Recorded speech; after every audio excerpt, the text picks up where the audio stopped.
దేవుడు మన పక్షమునుండగా మనకు విరోధి ఎవడు?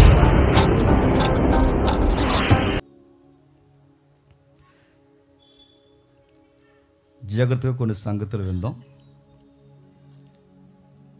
దయచేసి ఒక ఇమేజ్ చూస్తూ ఈరోజు కొన్ని విచిత్రమైన సంగతులు మనం చూడబోతున్నాం.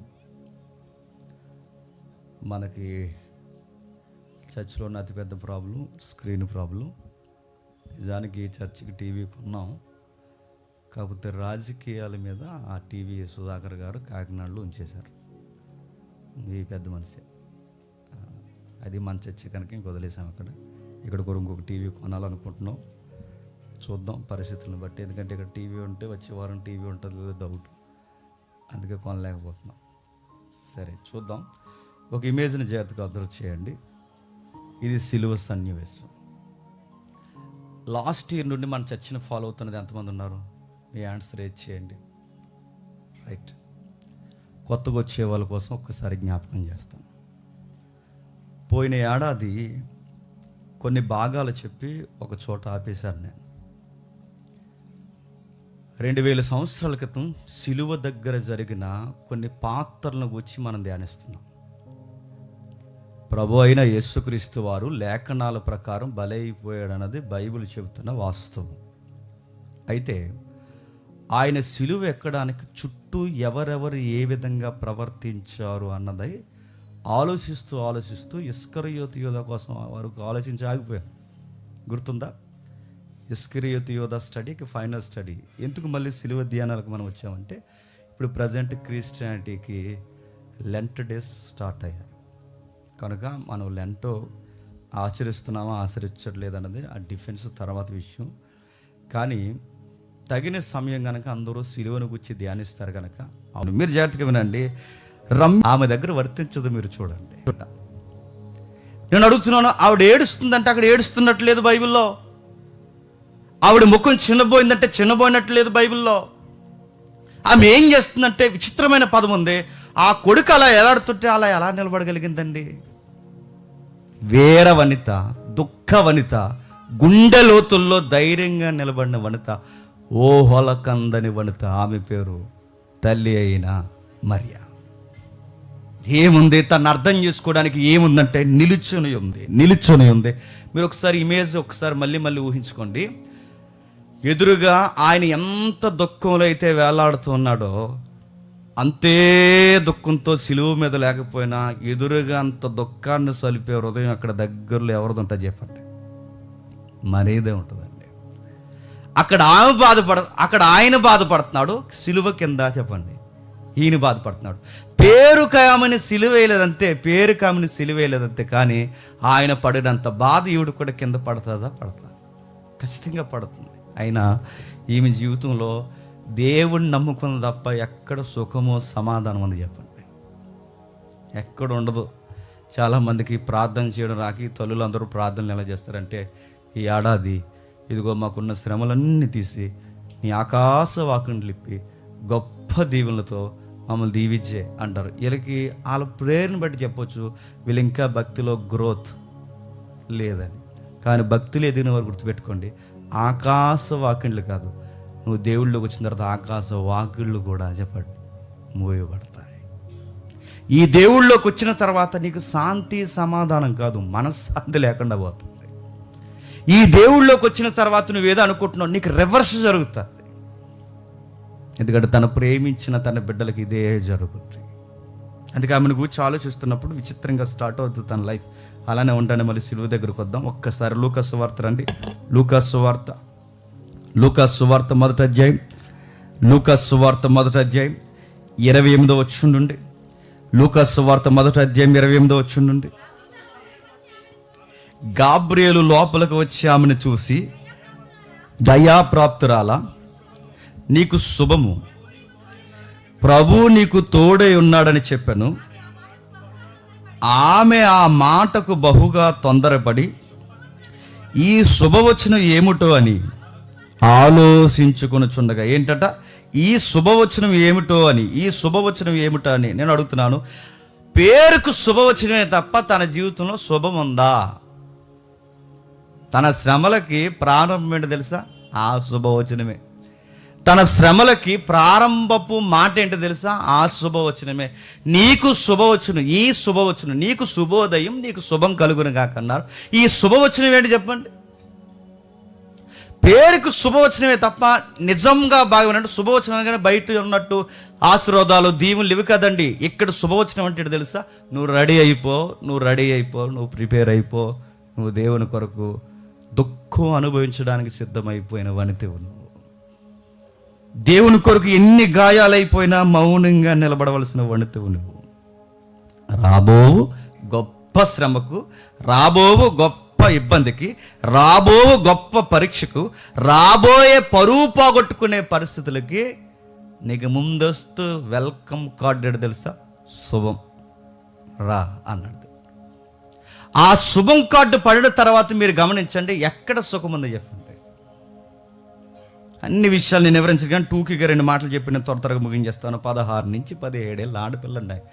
ఆ టైంకి ఆ శుభవచనం వినే సమయానికి 16 నుంచి 17 ఏళ్ళ ఆడపిల్ల అంటే చాలా లేత ప్రాయంలో ఉన్న అమ్మాయి, టీనేజ్లో ఉన్న అమ్మాయి, ఆడుకుంటూ సరదాగా గడిపేసే ఆ టైంలో తనకి పిడుగులాగా మీదడిపోయిన అతిపెద్ద శ్రమే రక్షకుడు తన గర్భంలో పడ్డ. రక్షకుడు తన గర్భంలో పడ్డ ఉన్నట్టుండి జీవితం ఒక్కసారి ఆటలాడుకుంటూ ఆనందంగా చక్కగా ఆడుకునే వయసు తనది. అలాంటి టైంలో అందరిలాంటి వనితలాగా, అందరిలాంటి ఆడపిల్లలాగా, అందరిలాంటి వయసులో ఉన్న యవనస్తురాల్లో ఉండకుండా ఒకేసారి మంచి ఏజ్లో అంటే ఎంజాయ్ చేసే టైంలో, సరదాగా తిరిగే టైంలో తన జీవితం దుఃఖ వనితగా మారిపోయింది. చిన్న వయసులోనే బాధలు ఎదుర్కొంది, చిన్న వయసులోనే దుఃఖం ఎదుర్కొంది, చిన్న వయసులోనే 1-2 పాయింట్స్గా మాట్లాడుకుంటే నేను రాసుకుని వచ్చాను మర్చిపోతానేమని నిజంగా ఎన్ని బాధలు అనిపించిందో. మొట్టమొదటి తన ప్రాబ్లం అలా లెక్కేసుకుంటూ పరుగు పోయింది. ఎంత పరుగు పోయిందంటే చేసుకోబోయేవాడే చేసుకోనని ముఖం సాటేసుకుని హాజరు అయిపోదాం అనుకున్నాడంటే ఎంత పరుగు పోద్దండి.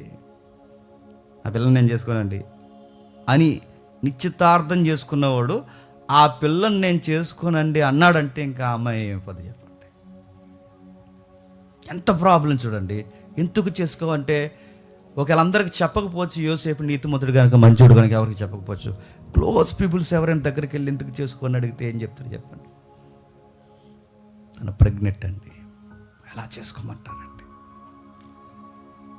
ఎంతో ప్రేమించాను, భక్తురాలు అనుకున్నాను, మంచిది అనుకున్నాను, చాలా గాఢాభంగా నేను ప్రేమించాను. కానీ ఎవరితో తప్పు చేసిందని నేను అనలేను. కానీ మొత్తం మీద గర్భం ఏంటి సార్, ఎలా చేసుకోండి, ఏ మొగోడు భరించలేంటి, నేను ఎలా పెళ్లి చేసుకోవాలి సార్?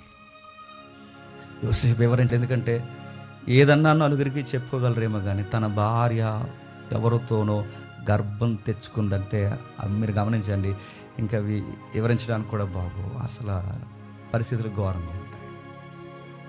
అలాంటి పరిస్థితుల్లో యోసేపు అలా తన్ని సస్పెక్ట్ చేస్తుంటే, అనుమానిస్తుంటే, అనుమానం చూపులిచి ఊరే వదిలి వెళ్ళిపోతున్నప్పుడు ఆ అమ్మాయి చూడండి ఎంత ధైర్యం అండి. ఆ చిన్నపిల్లకి, ఆ ఆడపిల్లకి, 16 ఏళ్ళ పిల్లకి ఐఎమ్ రెడీ అని నిలబడిందంట.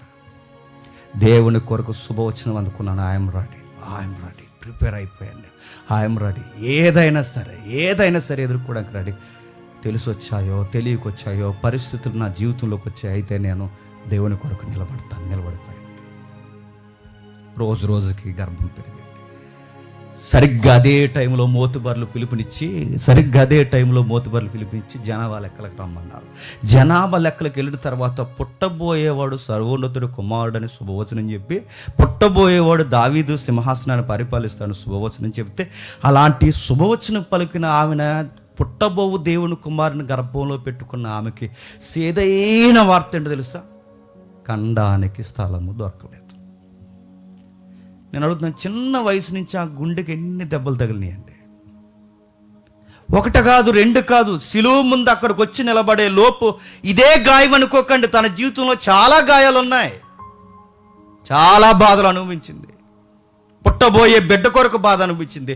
పుట్టబోయే బిడ్డని ఎక్కడ కనాలో సత్రములో స్థలము దొరకలేనందుకు రాత్రి నడివీధుల్లో రక్షకుని ఎక్కడ కనాలో తెలియక ఒక దిక్కుమాలిన గర్భానికి అన్నట్టు అటు ఇటు తిరిగి, ముక్కు ముఖం కనీసం ఎరిగిన వారు ఉన్నా మీరెవరో మాకు తెలియదు, సత్రంలో స్థలం లేదన్నప్పుడు ఎంతగా నిండి గర్భిణి ఏడ్చుంటే చెప్పండి. నిజానికి గర్భిణీలే ఆడకూడదు, ఏడవకూడదు అంతే. ఎందుకంటే చాలా వీడియోస్ మీరు చూడండి, నేను మొన్న ఒక వీడియో చూసినట్టు నాకు భయం వేసింది. లోపల ఇలా మమ్మీ ఏడుస్తుంటే లోపల ఆ ఎదుగుతున్న బిడ్డ ఏడుస్తుందండి. అంటే తల్లి ఎమోషన్స్ అన్నీ ఎవరి మీద పడతాయి చెప్పండి. కానీ ఈ గర్భిణీలకి మా వైఫ్ కూడా గర్భిణీ, వీళ్ళకి బుద్ధి లేని పనులు ఏంటి చెప్పిన ఆ టైంలోనే అన్నీ అంటుంటారండి. ఇలాగని అన్నీ ఆ టైంలో వినకూడదు, కొన్ని చూడకూడదు, కొన్ని మాట్లాడకూడదు, కొన్ని ఎమోషన్స్ ఫీల్ అవ్వకూడదు. ఎందుకంటే ఆ ఎఫెక్ట్ ఎవరి మీద పడుతుంది చెప్పండి? బిడ్డ మీద పడుతుంది. నేను అడుగుతున్నాను, నిమిషాల్లో కనేసే ఆ తల్లి దేనికోసం ఏడ్చుంటుంది చెప్పిన? ఖండానికి ఏడుస్తుంది అనుకోవడం ఎంత అయితే చెప్పండి. కనీసం గౌరవం లేదేటండి అని ఖచ్చితంగా ఏడ్చుంటుంది చెప్పండి. ఖచ్చితంగా ఏడ్చుంటుంది. మరో మాట చెప్తున్నాను, అతి పెద్ద కష్టం మీద పశువుల పాకలో స్థలం దొరికితే ఆమె కనిన బిడ్డను ఎక్కడ పెట్టాలంటే, బాగా వినండి, ఎక్కడ పెట్టాలి? మంచి వస్త్రాల్లో కాదు, మంచి ఉయ్యాల్లో కాదు, మంచిగా ఎత్తుకోవడానికి వచ్చిన అత్తామామల చేతుల్లో కాదు. ఎక్కడ పెడతారంటే గమనించండి, పశువుల తొట్టులో. మీరు గమనించండి, పుట్టిన బిడ్డని ఇలా తీసుకొచ్చి పశువులు తొట్టొద్దు ఏమొద్దు, కానీ పుట్టిన బిడ్డని కనిన తల్లి ఎదురుగుంటా అలా కింద పెట్టేస్తే ఏమంటుంది చెప్పండి? ఏడ్చేస్తుంది, తట్టుకోలేకపోతే. నా బిడ్డని అలా పెట్టేస్తారు.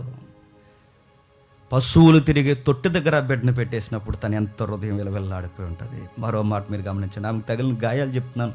శిలువ ముందు నిలబడింది అని చదువుకున్నాక ఆ నిలబడింది అన్నమాట అక్కడే కాదు, చాలా విషయాల్లో నిలబడింది. అప్పుడే కానీ బిడ్డను అల్లారు ముద్దుగా పెంచుకుని చూసుకుంటున్న టైంలో బాగున్నాడు, నిజంగా సర్వోన్నతుని కుమారుడు అన్నట్టుగానే ఉన్నాడని చూసుకున్న టైంలో ఒక జీవో రిలీజ్ అయింది. గవర్నమెంట్ ఆర్డర్ ఏంటంటే శిశువుల్ని చంపేయండి. రాజులే పుట్టిన బిడ్డల్ని చంపేయమంటే, సంహరించేయమంటే ఆ టైంలో ఆమె రక్షించడానికి ఆమె హృదయం ఎంత విలపించుంటుంది, ఎంత బాధపడుతుంది. గవర్నమెంట్ తిరగబడిపోయినప్పుడు ఎంత బాధపడి ఉంటుంది. మరో మాట చూడండి, ఆ గవర్నమెంట్ తిరగకపోతే మరొక గవర్నమెంట్లోకి వెళ్ళిపోండి అన్నప్పుడు, దిక్కు మొక్కు తాను ఎరగని పరదేశి కనుక ఐగుప్తికి పారిపోండి అన్నప్పుడు, పసిబిడ్డని ఎత్తుకుని ముక్కు మొక్కం తెలియని ఏరియాకి, దేశానికి పారిపోతున్నప్పుడు ఆమెకి ఎలాంటి ఫీలింగ్ ఉంటుంటుంది చెప్పండి? గాబ్రియేలు పేరుకు శుభవచనం అంది. ఎక్కడ ఉందండి శుభం?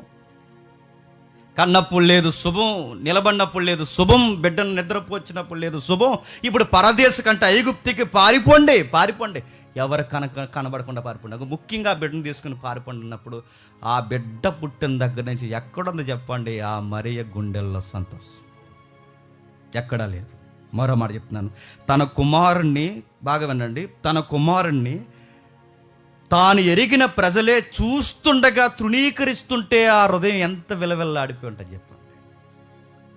తన కొడుకుని తన సొంత ప్రజలు తృణీకరించడమే కాదు, అవమానించడమే కాదు, ముఖం మీద ఉమ్మేయడమే కాదు, కొరడాలతో కొట్టడమే కాదు, సిలువకు అప్పగిస్తున్నప్పుడు సొంతోళ్ళు చుట్టాలు పట్టాలు, మళ్ళీ యూదులు ఎవడో బయటోడు కాదు, ఈ చుట్టాల పట్టాలే తను ఎంత హింసిస్తున్నప్పుడు, సొంతోళ్ళే సొంత కొడుకుని అంత నలిపేస్తున్నప్పుడు ఏమీ అనలేక ఎంత ధైర్యంగా నిలబడి ఉంటుందో ఒకసారి ఆలోచించండి. అందుకే అబలులు అనగానే, బాగా వినండి, అబలులు అనగానే బలహీనులని బయట అంటారేమో, కానీ బైబిల్లో ఉన్న అబలులు వేరు, బైబిల్లో ఉన్న ఈ స్త్రీమూర్తులు వేరు, బైబిల్లో ఉన్న ఈ వనితలు వేరు, బైబిల్లో ఉన్న ఈ దుఃఖంలో కూడా ధైర్యంగా నిలబడే వనితలు వేరు.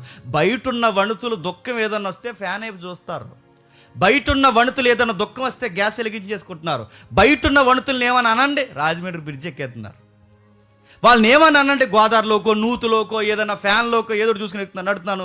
నువ్వు బైబుల్ ఫాలో అవుతున్న వనితవైతే ఎదుర్కో, నిలబడాలా ఉండి అంతే. ఎన్ని జరిగినా చూడదుగా తల్లి మరి అని ఈ సిలువ ధ్యానాల్లో ఆ తల్లి అయిన మరిని చూడు గమనించి, ఒక దెబ్బ, 2 దెబ్బల, 3 దెబ్బల, ఎన్ని దెబ్బలు తిని తను ఎదుర్కొంటుందో చూడండి. ప్రభువును తన సొంత ప్రజలు దేశిస్తున్నప్పుడు ఎంత ఏడ్చుంటుంది, హింసించినప్పుడు ఎంత ఏడ్చుంటుంది, ఆయన్ని చంపాలని వడిగట్టినప్పుడు ఎంత ఏడ్చుంటుంది, ఎంత వేదనకు గురై ఉంటుంది. అల్లారు ముద్దుగా పెంచుకున్న తన కొడుకు నడినెత్తి మీద ముండ్ల కిరీటం పెట్టి గాయాలు పాలు చేసినప్పుడు ఎంత ఏడ్చుంటుంది చెప్పండి. ఇదంతా జరగకముందే ఇలా జరుగుద్ది ఆయన గుండెల్లో కత్తి దింపేసిన మాట చెప్పాడు ఒక ఆయన, చెప్పండి, సుమియోను. ఎక్కడ చెప్పాడు చూడండి ఒకసారి, లూకాసు సువార్త 2వ అధ్యాయం, లూకాసు సువార్త 2వ అధ్యాయం 35వ వచనం, లూకాసు సువార్త 2వ అధ్యాయం 35వ వచనం. మరియు నీ హృదయములోనికి ఒక ఖడ్గము దూసుకొని పోవును.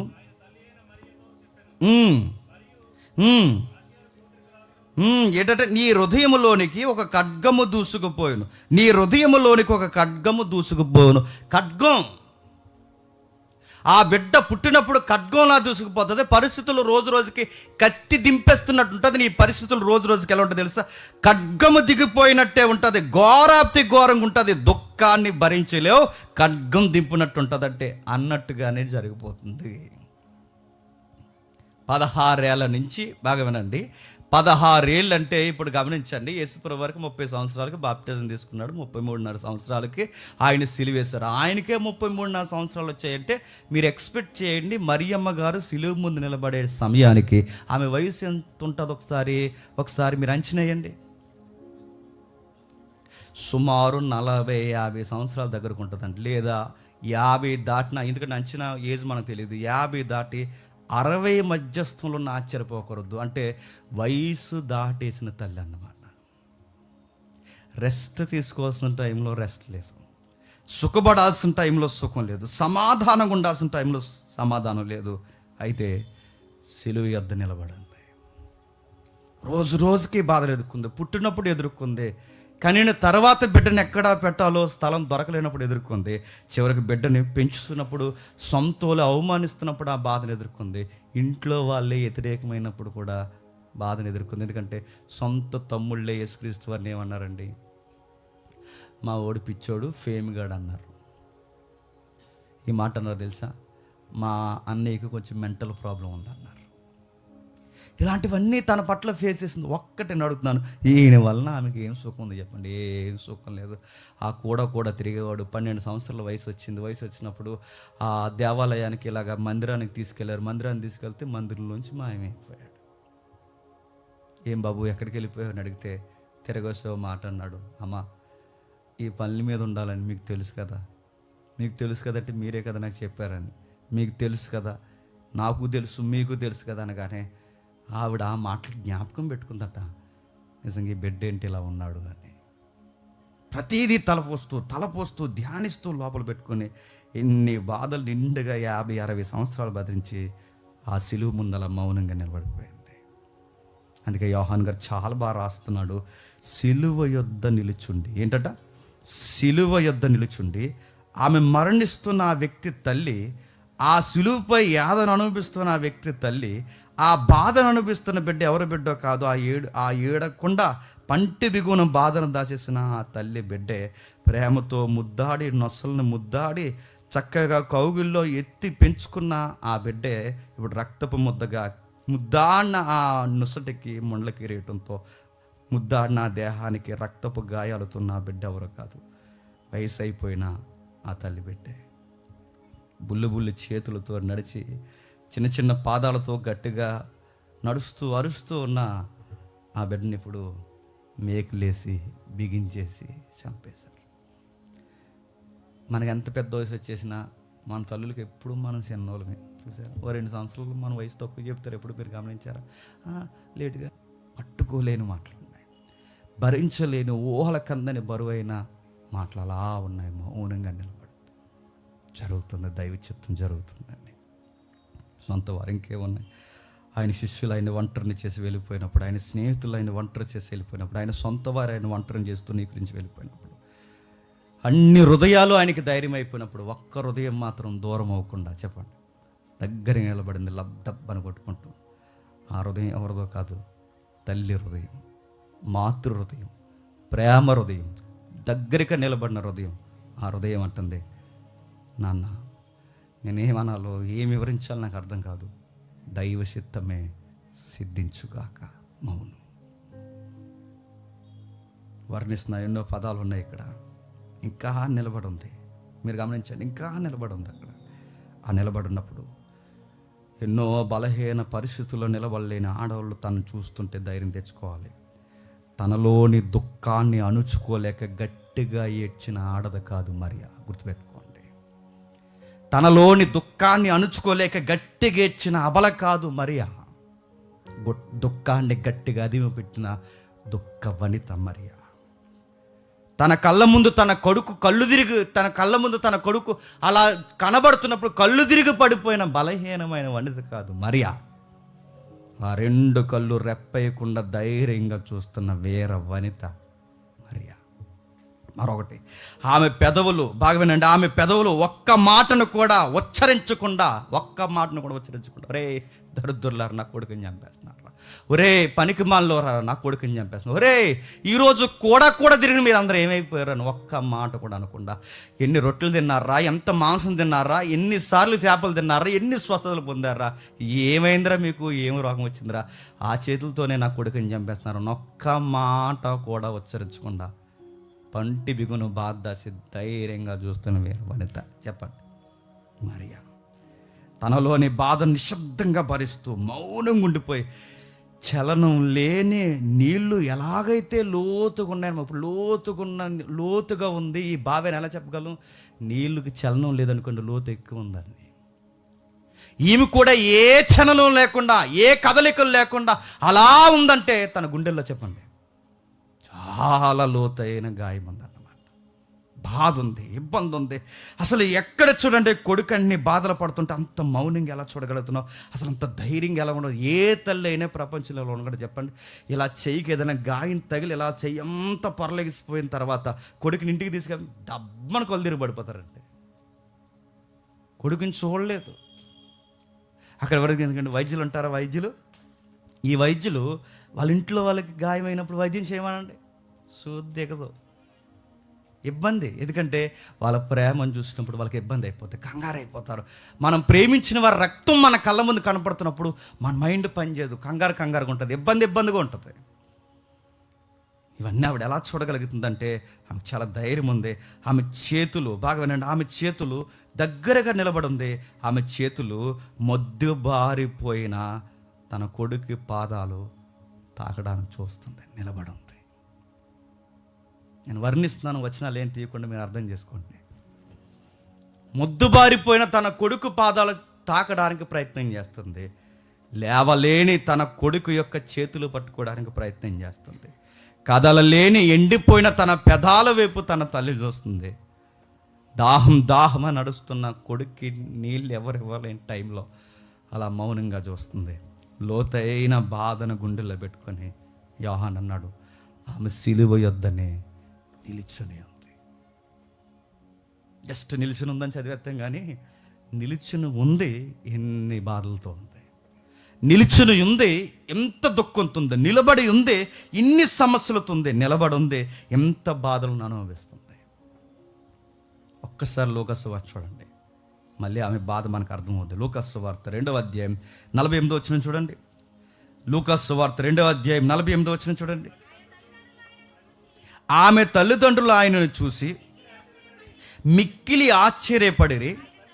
ఆయన తల్లి, కుమారుడా నువ్వు ఎందుకు ఇలాగు చేసితివి, ఇదిగో నీ తండ్రియు నేనును దుఃఖపడుచున్నాము, నిన్ను ఎత్తుకుచుంటుమని ఆయనతో చెప్పగా, ఆయన మీరు ఎలా ఎత్తుకుచుంటారు, అక్కడ పదం ఉంచుండే, నీ తండ్రి కాని తండ్రి నేనేం చేస్తున్నావు, దుఃఖపడుతున్నాం. ఏం చేస్తున్నారట, దుఃఖపడుతున్నారు. 3 రోజులు పండగలో కనబడకపోతే దుఃఖపడిపోయిందే. బాగా వినాలి, 3 రోజులు పండగలో కనబడకపోతే దుఃఖపడిపోయిందే. 3 రోజుల నుంచి నలిపేస్తున్నారు ఆయన, ఎవరిని చెప్పండి, తన కన్నబెట్టింది. సుమారు 2-3 రోజుల నుంచి నలిపేస్తున్నారు. అన్నం పెట్టలేదు, నీళ్ళు ఇవ్వలేదు, ఆయనకి రెస్ట్ లేదు, దేహానికి సరి అయిన వస్త్రం కప్పలేదు, అవమానాలు, ఉమ్ములు, ఎండిపోయి ఉన్నాయి ఉమ్ములు, గాయాలు, టన్ను బరువున్న ఆ భయంకరమైన పచ్చిమ్రాను, ఇవన్నీ నలిపేసి ఉన్నారే. 3 రోజులు చూసి తట్టుకోలేని ఈమె 3 రోజుల నుంచి అన్నం లేని తన కొడుకుని ఎలా చూస్తుంటుంది ఒకసారి ఆలోచించాలి. విచిత్రమైన మాట. నా తల్లి అలా దగ్గరకు వచ్చి నిలబడినప్పుడు ఆ తల్లిని వదిలేదు చూడండి, మీరు గమనించండి. ఒక పక్క పెదాలు ఎండిపోతున్నాయి, మరో పక్క పాదాలు ఎండిపోతున్నాయి, మరో పక్క గుండె తడారిపోతుంది, మరో పక్క గొంతు తడారిపోతుంది, మరో పక్క రక్తం ఒలిగిపోతుంది, మరో పక్క ఆయన రోజుకి ఆయన ప్రాణం పోయే పరిస్థితులు కళ్ళ ముందుకు వచ్చేస్తున్నాయని ఆయనకు అర్థమవుతుంది. ఆయన ప్రాణం పెట్టడానికి సిద్ధమైపోయాడు. అలాంటి టైంలో అంత దుఃఖ స్వరంలో ప్రభువు మనకు సిలువ మీద నుంచి నేర్పిస్తున్నది చెప్పిన, మనకి ఎన్ని శ్రమలు ఉన్నా, మనకి ఎన్ని ఇబ్బందులు ఉన్నా, మన పేరెంట్స్ని గాలి కొదలేయకూడదని నేర్పిస్తున్నాడు. చూడండి ఏం చేశాడు తెలుసా? అమ్మా పిలిచాడు, తన ప్రేమించిన శిష్యుని దగ్గర చూపించి, ఈ రోజు నుంచి ఈమె నీకు తల్లి. ఆ టైంలో కూడా తన సంరక్షణ కొరకు ఆలోచిస్తున్నాడంటే మీరు గమనించండి, పేరెంట్స్ని మనం ఎలాంటి పరిస్థితుల్లో ఉన్నా చూడాలి. నువ్వు ఎలాంటి పరిస్థితులు అంటూ ఉండు, నువ్వు ఎలాంటి బాధలు అంటూ ఉండు, నువ్వు ఎలాంటి కహాని అయినా చెప్పు, నీ పేరెంట్స్ని నువ్వు చూడాలి. వాళ్ళకి కొన్ని అవసరాలు ఉంటాయి, తీర్చాలి. కనీసం నీకు దూర ప్రాంతంలో ఉంటే, ఒక వ్యాఖ్యానకర్త ఇలా రాశాడు, నువ్వు కనీసం దూర ప్రాంతంలో ఉంటే అప్పుడప్పుడు ఉత్తరాలు రాయాలి. ఆ టైంలో రాసిన వ్యాఖ్యానం కనుక ఉత్తరాలు అన్నారు. ఇప్పుడు చెప్పండి, ఏం చేస్తున్నారు? టైంకి తింటున్నారా? మందులు వేసుకుంటున్నారా? పరిస్థితి ఏంటి? తినడానికి ఉందా లేదా? ఏం కావాలి అడగాలి. ఎందుకంటే సర్వోన్నతుడైన దేవుని కుమారుడే శిలువ మీద వేలాడిపోతున్నప్పుడు తన తల్లి వైపు చూసి తన తల్లి యొక్క ప్రేమను గమనించిన ఆయన అంటున్నాడు, బాధపడకమ్మా, అలాంటి కొడుకుని నీకు ఒకరిని ఇస్తున్నాను. ఆ దగ్గరగా నిలబడిన శిష్యుని చూపించి, ఈరోజు నుంచి నీ తల్లి ఈమె. అంటే నేను వెళ్ళిపోయిన తర్వాత నా తల్లిని ఎవరు చూస్తారని ఆయన అంచనా వేసి ఆయన గమనిస్తున్నారు. చూడండి, రేపటి నుంచి నా తల్లికి వృద్ధాప్యంలో ఒక తోడు చెప్పండి అవసరం, కొడుకు లాంటి తోడు అవసరం, కొడుకు లాంటి తోడు అవసరం. అంటే తన తల్లి కోసం ఆలోచిస్తున్నాడంటే ఎంత ధన్యకరమైన బిడ్డ అండి ఆయన. ఈ వచనం చదువుతున్నప్పుడు మనకి ఏమర్థం అవ్వాలి చెప్పిన, నిర్గమకాండంలో ఉంటుంది చూసారా, తల్లిదండ్రులను సన్మానించుడి. 10 ఆజ్ఞలు ఉంది చూసారా, తల్లిదండ్రులను సన్మానించుడి, తల్లిదండ్రులను సన్మానించుడి. ప్రభువు శిలువ మీద ఉన్నప్పుడు ఎవరిని సన్మానిస్తున్నాడు చెప్పండి? తన తల్లిని సన్మానిస్తున్నాడు. తన తండ్రి కాని తండ్రి అక్కడ కాలం ముగిసి వెళ్ళిపోయాడు అన్నారు రచయితలందరూ. తన తండ్రి కాని తండ్రి అక్కడ ఉన్నా తను కూడా గౌరవిస్తాడు.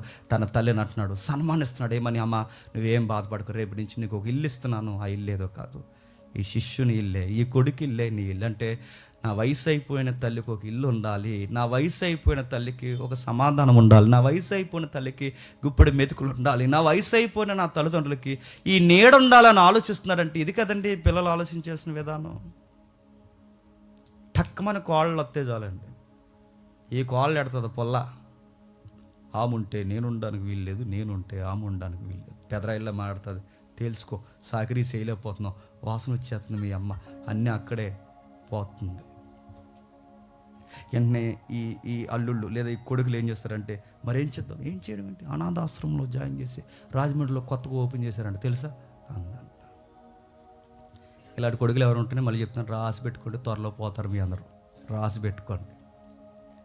పేరెంట్స్కి గుప్పెడి మెతుకులు బెట్టలేని వాళ్ళు పోతారు, పేరెంట్స్కి గౌరవం ఇవ్వలేని వాళ్ళు పోతారు. బైబిల్ ఏమని తెలుసా, దీర్ఘాయువుతో నేను దీవించాలనుకున్నాను రా కొడక, బైబిల్ ఇలా ఉంది, దీర్ఘాయువుతో నేను దీవించాలనుకున్నాను రా పిల్లలారా, మీ తల్లిదండ్రులు మీరు సన్మానించలేదు కనుక చెప్పండి, దీర్ఘాయువును కాస్త చెప్పండి కుసింపజేస్తానన్నాడు, తీసేస్తానన్నాడు. ఒకవేళ మీరు ఎక్కడుంటే మీ పేరెంట్స్ మీకు స్ట్రైక్ అయితే, గుర్తొస్తే, మెసేజ్ అయిన వెంటనే ఒకవేళ ఎక్కడైనా ఉంటే అడగండి, అన్నం తిన్నావని అడగండి. ఇప్పుడు నువ్వు అడగపోయినా మీ ఆవిడ తను అడిగించు, తిన్నారా అని అడగండి, కనీసం అవసరాలు ఉన్నాయా అని అడగండి. ప్రభు చూడండి, సిలువ మీద ఉన్నప్పుడు కూడా తన పేరెంట్స్ కోసం ఆలోచిస్తున్నాడంటే, నీకు జన్మనిచ్చిన తల్లిదండ్రుల కోసం ఆలోచించకపోతే నేను అడుగుతున్నాను, అసలు నీకు లవ్ ఉందా, భక్తి ఉందా, విశ్వాసం ఉందా, ప్రేమ ఉందా? వాళ్ళంత బాధపడుతున్నప్పుడు కనీసం వాళ్ళని పలకరించాలనిపించట్లేదా? ఆ బైబిల్ చెప్తుంది కదా, ఆ నిర్గమకాండం 20:12 వచనంలో, ఇదిగో తల్లిదండ్రులను సన్మానించుడి. ప్రభువే ప్రాణాలు పోతున్న టైంలో తన తల్లి నెక్స్ట్ భవిష్యత్తు ఏంటని తనకి ఒక అకౌంట్ మెయింటైన్ చేస్తున్నాడంటే, ఇది పేరెంట్స్ని ఇలా చూడాలని మన ప్రభు మనకు నేర్పిస్తున్నాడు కదా. చాలామంది అడుగుతున్నాను, ఉద్యోగాలనే ఉండిపోకండి, పేరెంట్స్ని కూడా పట్టించుకోండి. సంపాదన ఉండిపోకండి, పేరెంట్స్ని కూడా పట్టించుకోండి. నీ కుటుంబం అనే తిరక్కో, పేరెంట్స్ని కూడా పట్టించుకో, కుటుంబాన్ని చూడు, కుటుంబాన్ని పోషించి. ఎందుకంటే బైబిల్ దేవుడు సామెతలు ఎలా అన్నాడు, 23:22 వచనం ఒకసారి చూడండి. సామెతల గ్రంథం 23:22 వచనంలో, సామెతల గ్రంథం 23:22 వచనంలో ఏమంటున్నాడు చూడండి, నిన్ను కనిన నీ తండ్రి ఉపదేశము అంగీకరించు, నీ తల్లి మృదుమయందు ఆమెను నిర్లక్ష్యం చేయక, వయసు ఆడుతూ నిన్ను ముద్దాడుతూ క్లీన్ చేసింది ఆమె. నువ్వు ఎన్నో విషయాల్లో నువ్వు అశుద్ధమైన పనులు చేస్తే ఎత్తుకుందామే. నువ్వు పక్కన పడుకున్నప్పుడు నువ్వు టాయిలెట్ పోసిన సిరాకు పడలేదు ఆవిడకి వయసు అయిపోయింది, నేను ఎంతో ఆదరించింది, రమ్ము పాలు ఇచ్చింది, రక్తాన్ని తన కరిగించింది, రెక్కల కష్టం మీద మోసింది, దీన్ని చేసిన ఆమెను వృద్ధాప్య మంది వదిలేస్తే పుణ్యం అనుకుంటున్నావా? కోడలకు చెప్తున్నాను, కొడుకులకు చెప్తున్నాను, వినండి. పుణ్యం అనుకుంటున్నారా? జాగ్రత్త, వాళ్ళని వదిలేయకండి. ఎందుకంటే నిన్ను ఎవరైనా సుప్రీంకోర్టు అడుగుతుంది లేదు నాకు తెలియదు కానీ, ఎరా మీ పేరెంట్స్ చూస్తున్నావు లేదని సుప్రీంకోర్టు నిన్ను అడుగుతుంది లేదు నాకు తెలియదు కానీ, చెప్పండి, సుప్రీం అడుగుతాడు. సైన్యములకు అధిపతి యెహోవా అడుగుతారు. ఎడ్రా మీ అమ్మని కనీసం వృద్ధాప్యలు కూడా పట్టించుకోవట్లేదంట, ఎరా జేమ్స్ నిన్నే అని అడగడం అనుకుంటున్నారా? ఖచ్చితంగా అడుగుతాడు, ఖచ్చితంగా చూస్తారు. కనీసం వాళ్ళ అవసరాలు కూడా మీరు తీర్చలేకపోతున్నారంటే ఏంటని ఖచ్చితంగా అడుగుతాడు. ఎందుకంటే మన ప్రభు తన అవసరాన్ని తీరుస్తున్నాడు. మా అమ్మకి రేపు నుంచి ఒక ఇల్లు ఉండాలి, మా అమ్మకు ఒకరోజు ఒక కొడుకు ఉండాలి, నేను వెళ్ళిపోయిన తర్వాత తన దుఃఖాన్ని పంచుకునే ఒక తోడు ఉండాలి, కొడుకు లాంటి ఒక తోడు ఉండాలని సన్మానిస్తున్నాడు. చూడండి, తన తల్లి పట్ల విధేయత చూపిస్తున్నాడు, తన తల్లి పట్ల సన్మానాన్ని వ్యక్తీకరిస్తున్నాడు, తన తల్లి పట్ల లోతైన దుఃఖంతో ఉన్న తన తల్లితో మాట్లాడుతున్నాడు. ఇక చిట్ట చివరి మాట్లాడుతూ తన తల్లిని దగ్గరగున్న శిష్యుడికి చెప్పండి అప్పగం చేస్తున్నాడు. ఎదుగా చూడండి సార్, నేను వెళ్తున్నాను అన్నట్టు. ఇక నేను వెళ్తున్నాను, నా తండ్రి చిత్తము నెరవేర్చి నేను వెళ్ళిపోతున్నాను, నా తల్లి జాగ్రత్త. ఒక సంరక్షణకు అప్పగిస్తున్నాడు. చూడండి, ఒక బాధ్యతగా. మీరు కూడా అప్పగించారు కదా, అనాథాశ్రమంగా అప్పగించేకండి. కొడుకుల్లాగా తల్లుల్లాగా చూసుకునే వాళ్ళు ఎవరైనా ఉంటే అప్పగించండి. వాళ్ళ కాంటాక్ట్లో ఉండండి, వాళ్ళ ఇష్టాలు నెరవేర్చండి. ఎందుకంటే ఇది మన ప్రభు ఇష్టపడే కార్యక్రమాల్లో ఒక ఇష్టమైన కార్యం. మన పేరెంట్స్ని మనం చెప్పండి చూడాలి. ఈ మాట అంటున్నాను, ఏమి ఇబ్బంది పడకండి. ఇబ్బంది పడినా పర్లేదు, మీరు ఇబ్బంది పడినా పర్లేదు, మారండి, చాలదే, నన్ను తిట్టుకున్న పర్లేదు. చాలాసార్లు ఫేస్బుక్లో కామెంట్లు రాస్తారు చూసారా, నీ మహిళా దినోత్సవం కదా ఎందుకు లేని చదువుతలేదు నేను. అందులోని చాలాసార్లు చదువుకుని నవ్వుకుంటాం మనం. పెళ్ళైన తర్వాత అంటే అండి భార్య తాలూకులు అందరూ చుట్టాలు అయిపోతారండి. భర్త తాలూకే చెప్పండి ఎవడు చుట్టం ఉండండి. ఫంక్షన్ అయిందంటే ఇంట్లో అడావుడు ఎవరు తిరుగుతారు చెప్పండి? భార్య తాలూకులే. మన బ్యాచ్ ఎవడు ఉండు. ఎన్నిసార్లు మీరు గమనించండి, మీరు ఎప్పుడైనా మీరు గమనించండి, ఆవిడ గారు తాళీకి వస్తే ఎంత కిచెన్లో ఎంత బిజీగా ఉంటుందో, మన తాళీకి వస్తే ఉప్పు అయిపోద్ది, పప్పు అయిపోద్ది, రైస్ అయిపోద్ది, గ్యాస్ అయిపోద్ది. అది ఎవడో రాజనగర్ నుంచి పెట్టాడు అప్పుడు ఎవడో వీడియో, మీరు చూసారు లేదో, సినీ ఇండస్ట్రీకి వెళ్ళిపోళ్ళండి.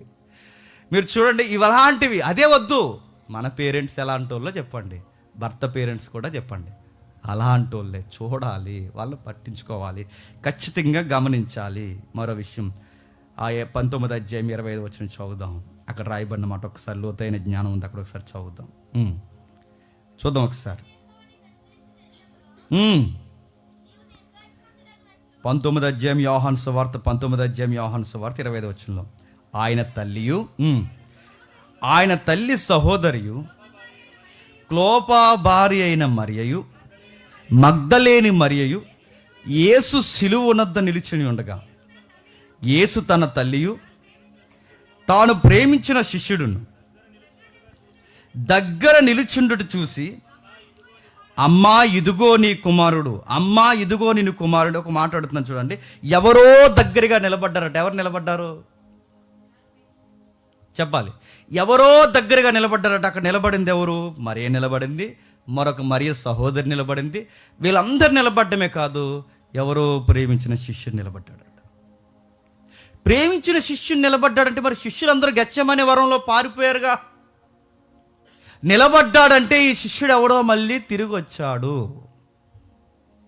12 మంది శిష్యులు ఒకేసారి పారిపోయినప్పుడు, ప్రభువును ఒంటరిగా చేసి తన శ్రమల్లో వదిలిపోయినప్పుడు అది చాలా చేదైన అనుభవం. తనతో నిరంతరం ఉండే శిష్యులు తనకిష్టమైన సమయంలో, ప్రభువుకి ఇష్టమైన సమయంలో కష్టం వచ్చినప్పుడు కనబడకుండా పారిపోయారు, అందరూ పారిపోయారు. కానీ మళ్ళీ ఒకడు తిరిగి వచ్చాడంటే ఎవరో ఈ శిష్యుడి కోసం మనం చెప్పుకోవాలి, ప్రేమించిన శిష్యుడు. మళ్ళీ అడుగుతున్నాను, యేసు ప్రభు ప్రేమించిన శిష్యుడు ఎవరు ఉన్నారట? ఎవరో ఉన్నారు యేసు ప్రభు శిష్యుడు. ఆయన గురించి ఆలోచిద్దాం. ఆయన శిష్యుల వైఖరి ఆ రాత్రి ఏం జరిగిందో ఒకసారి చూడండి. అదే మత్తయి సువార్త 26వ అధ్యాయం, అదే మత్తయి సువార్త 26వ అధ్యాయం 31వ వచనం, అదే మత్తయి సువార్త 26వ అధ్యాయం 31వ వచనం.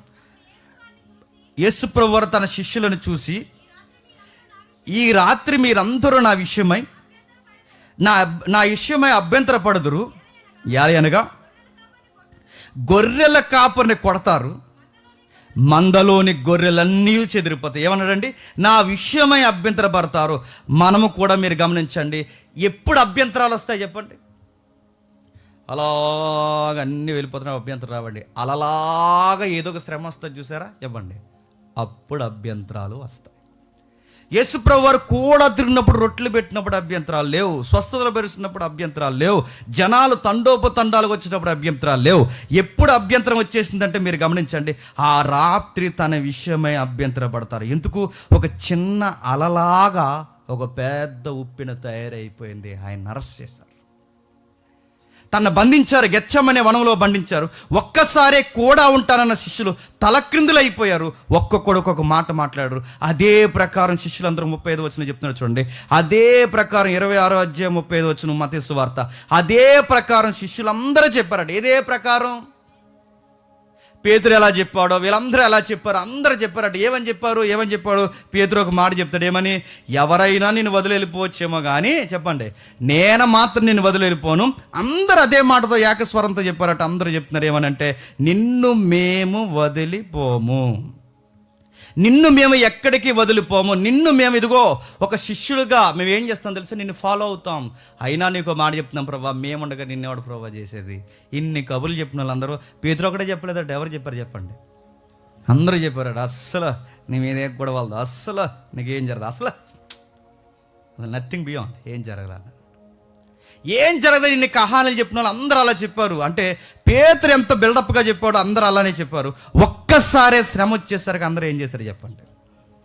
ఆరిపోయారు. అందరూ ఉంటానన్నారు, అందరూ వదిలి వెళ్ళిపోయారు. అందరూ మాట ఇచ్చారు, అందరూ మాట చెప్పారు. ఇప్పుడు చెప్పండి, వాళ్ళ మాట ఇచ్చిన వారు మాట చెప్పారు, మాట చెప్పిన వాడు మాట మాత్రం నెరవేరుతుంది. ఇప్పుడు వాళ్ళ చెప్పింది సత్యమా, ఏం చెప్పింది సత్యమా చెప్పండి? వాళ్ళేమన్నారు? మేము ఎక్కడికి పోము, నీతో ఉంటామన్నారు. ఈయనేమన్నారు? మీరు అస్సలు ఉండరు అబ్బాయి, ఒక్కడు నాతో అన్నారు. అభ్యంతర పడిపోతారు అన్నారు. అభ్యంతరపడి ఇప్పుడు ఈయన చెప్పిందే నెరవేరుతుంది, ఈయన చెప్పిన సత్యమే నెరవేరుతుంది. ఎందుకు నెరవేరుతుందో తెలుసా? వీళ్ళ ప్రార్థనలో బలహీనులండి వీళ్ళు. అసలు ఈ టైంలోనండి యేసుప్రభుతో నిలబడాల్సింది వాళ్ళు. ఒకవేళ రక్షకునితో ఈ టైంలో వాళ్ళు నిలబడి ఉంటే ఎంతో కొంత వాళ్ళకు ఆయనకు ఊరటిచ్చేవారు. కానీ సరిగ్గా ఆ టైంలో ఏం చేశారు తెలుసా? అభ్యంతర పడిపోయారు. పేరు చెప్పని శిష్యులు అభ్యంతర పడిపోయారు. ఒంటరైన శిష్యుడు అభ్యంతర పడిపోయారు. ప్రతి ఒక్క శిష్యుడు అభ్యంతర పడిపోయారు. అభ్యంతరం అంటే ఏంటండి? మూలపదం ఏమని తెలుసా? అభ్యంతరం అంటే నింద వేయడం అన్నమాట, అపవాది వేయడం అన్నమాట. ఏమని నిందేస్తారు, ఏమని అపవాది వేస్తారంటే దానికి సూత్రం ఒకటే. దానికి ఏం చెప్తారు తెలుసా? అభ్యంతరం అంటే దానికి కారణం ఇలా చెప్తారు. అంటే అభ్యంతరం అంటే ఈయనతో ప్రాబ్లమ్స్ వచ్చేలా ఉన్నాయిరా అని ఆ టైంకి సైడ్ అయిపోవడమే చెప్పండి అభ్యంతరం అంటే ఇక ఈయనతో మనకి ఫ్యూచర్ లేదని డిసైడ్ అయిపోవడమే చెప్పండి అభ్యంతరం అంటే. ఈయన పట్టుకుంటే మంద మీద, గొర్రెల కాపర మీద కొరడా పడ్డాది అంటే గొర్రెలమైన మన మీద కూడా పడతాయని గొర్రెలు కాపర్ను వదిలేసి పారిపోవడమే చెప్పండి అభ్యంతరం అంటే. ఇంక ఈయనతో మనకి ఎలాంటి పొంతన లేదని చెప్పుకోవడమే అభ్యంతరం అంటే బొంకేస్తున్నారు, నిందలు మోపేస్తున్నారు, ఇక ఈయనతో మేము ఉండలేమంటున్నారు. ఎందుకంటే ఉన్నామని చెప్పారు అనుకోండి, ఎవరు పీక పట్టుకుంటారు చెప్పండి? వీళ్ళ పీక కూడా పట్టుకుంటారు. ఉన్నామని ఒక్కసారి వాళ్ళు ఒప్పుకున్నారు అనుకోండి, వాళ్ళ పీక కూడా పట్టుకుని ఆ సరసాల మధ్యలో లేదా ఆ కొరడాల మధ్యలో వాళ్ళని కూడా నిలబెట్టి కొడతారు. అందుకే ఆ శ్రమను తట్టుకోలేక వీళ్ళు ఏమన్నా తెలుసా? ఆ శ్రమను తట్టుకోలేక ఏమనంటే ఇంక ఇంత మాకు చెప్పండి సంబంధం లేదండి. అందుకేనండి నిమ్మలంగా ఉన్నప్పుడు అన్నీ బాగుంటాయండి. చిన్న అల ఏదోటి వచ్చినప్పుడే చెప్పండి ఈ దేవాడెవడో చెప్పండి, ఉండేవాడెవడో, సిప్పెక్కి పారిపోయేవాడెవడో అన్నీ అప్పుడే తెలుస్తాయండి సరిగ్గా అప్పుడు. అందుకే ఏదో ఒక అల రావాలి, తుఫాన్ రావాలి, ఇబ్బందులు రావాలి. ఆయనే నేను అడుగుతున్నాను, ఆయనను వాళ్ళ వదిలిపోయారంటే ఈ మాట నేను ధైర్యంతో అంటున్నాను, ఏమనుకోకండి శిష్యుల్ని ఇలా అనేసానని. ఆయనను వారు వదిలి వెళ్ళిపోయారంటే కారణం ఏంటి చెప్పిన? దైవశక్తి వాళ్ళని వదిలేసింది. గుర్తుపెట్టుకోండి, రక్షకుడిని వదిలి వెళ్ళిపోయారంటే దైవశక్తి వాళ్ళని వదిలేసింది. ఈరోజు నేను అడుగుతున్నాను, ఏదన్నా యేసుప్రభు నమ్ముకున్న తర్వాత శ్రమ వస్తే మళ్ళీ పాత మతాల్లో కలిసిపోవట్లేదండి. శిష్యులాటోళ్ళు వీళ్ళందరూ ఉన్నాయి. ఏదన్నా ఇబ్బంది వస్తే నడుతున్నాయి, ఏదైనా శ్రమ వస్తే మళ్ళీ లోకంలో కలిసిపోవట్లేదండి. ఏదైనా ఇబ్బంది వస్తే మళ్ళీ తాగేయట్లేదండి. ఏదైనా ఇబ్బంది వస్తే అభ్యంతరాలు చెప్పి మానేయట్లేదండి, నడుతున్నాడు. ఏదన్నా చర్చిలో అంటే చర్చి మానేసే వాళ్ళు లేరండి. అంటే ఇంకా ఏ శ్రమ రాకూడదన్నమాట. అభ్యంతరం ఎప్పుడు వస్తుంది చెప్పిన, ఏదో ఒక అలజడి జరిగిందో అంతే, ఇంక వదిలేస్తారు, ఇక కంగారు అయిపోతారు. అందుకే శిష్యులు ప్రభువుని వదిలేస్తున్నారండి. ఎందుకు వదిలేస్తారు నేను అంటున్నానండి, వాళ్ళని దైవశక్తి వదిలేసింది, పరిశుద్ధాత్మ నడిపింపు వదిలేసింది, వాళ్ళని దేవుడు వదిలేశాడు కనుకే వాళ్ళు ఎవరిని వదిలేశారు చెప్పండి? ప్రభువుని, ప్రభు పరిచర్ను వదిలేశారు. మీకు అర్థమైతే పాత నిబంధనలో సౌలు అనే ఒక రాజు ఉంటాడు, తెలుసు కదా? సౌలు అనే ఒక రాజు, పాత నిబంధనలో సౌలు అనే ఒక రాజు ఉంటాడు. సౌలు దేవుడిని ఎందుకు వదిలేశాడు చెప్పండి? దేవుని ఆత్మ ఆయన్ని వదిలేసింది కనుక. దేవుని ఆత్మ ఆయన్ని వదిలేసింది కనుక ఆయన దేవుడిని వదిలేశాడు. ఈరోజు అడుగుతున్నాను, శిష్యులు కూడా యేసుప్రభుని వదిలేశారంటే కారణం ఏంటి చెప్పండి? శిష్యుల్ని దైవశక్తి ఆత్మ వదిలేసింది కనుకే ఆయన ఎవరో మాకు తెలియదు. ఈయనతో ఉంటే మాకు సెక్యూరిటీ లేదు, ఈయనతో ఉంటే మాకు ఫ్యూచర్ అవ్వదు, ఈయనతో ఉంటే మమ్మల్ని చంపేస్తారు, అందుకే ఆయన ఎవరో మాకు తెలియదు. ఉంటామని మాట ఇచ్చిన వాళ్ళే ఉండకుండా సైడ్ అయిపోయారు. ఆ శిలువ శ్రమను చూసి భరించలేని ఉగ్రతను భరించలేక ఎవడికి వాడే సైడ్ అయిపోయాడు. అయినా ఒక మాట, వాళ్ళు వెళ్ళిపోయారని మనం అంటున్నాం, కానీ ఆ సీన్లో ఉంటే ముందే వెళ్ళిపోతాం మనం. ఇంకా గెచ్చమని మనం దాకెందుకు? పరిస్థితులు చూస్తే నర్స్ చేసేలా ఉన్నారెడ్డి, పరార్ దరిదాపుల్లో కూడా కనబడడం. శిష్యులు మీరు గమనించండి, ఒక విధంగా మనకన్నా బాగున్నారు. నేను అనుకుంటున్నానండి, దైవశక్తి ఎందుకు వదిలేసింది? ఆ శక్తి వాళ్ళతో ఉంటే ఖచ్చితంగా రక్షకుడికి తోడుంటారు కదండి. ఎందుకు వదిలేసింది చెప్పిన? అది దైవ చిత్తం కనుకే వదిలేసింది. అదేంటి? దేవుడు ఇష్టపడి శిష్యులను వదిలేశాడు ఆ టైంలో, అందుకే ప్రభువుని వదిలేశారంటే ఎస్, అది దేవుని ఇష్టం, వదిలేశాడు. అందుకే వాళ్ళు ఎందుకో చెప్పిన, రక్షకుడు సిలువను ఒంటరిగాను అనుభవించాలన్నదే చెప్పండి దేవుని చిత్తం. ఆ టైంలో ఎవ్వరి మనుషులు సహకారం ఆయనకు అందకూడదు, ఏ మనుషులు వాదార్పు ఆయనకు అందకూడదు, ఎవ్వరు ఆయనకి దగ్గర కొనకూడదు, ఒక్కడే ఆ సిలువ అనుభవించాలి. శిష్యుల్లో ఎవ్వడు కూడా ఇంత కూడా ఎత్తుకోకూడదు, అసలు ఎవ్వరు అనుభవించకూడదు. మీరు గమనించండి, ఎందుకు దేవుడు శిష్యులందరినీ దూరం చేశాడంటే ఆయన ఒక్కడే అనుభవించాలి. ఎందుకంటే మానవ మాతృల సహాయం ఆయనకు అందడానికి వీల్లేదు.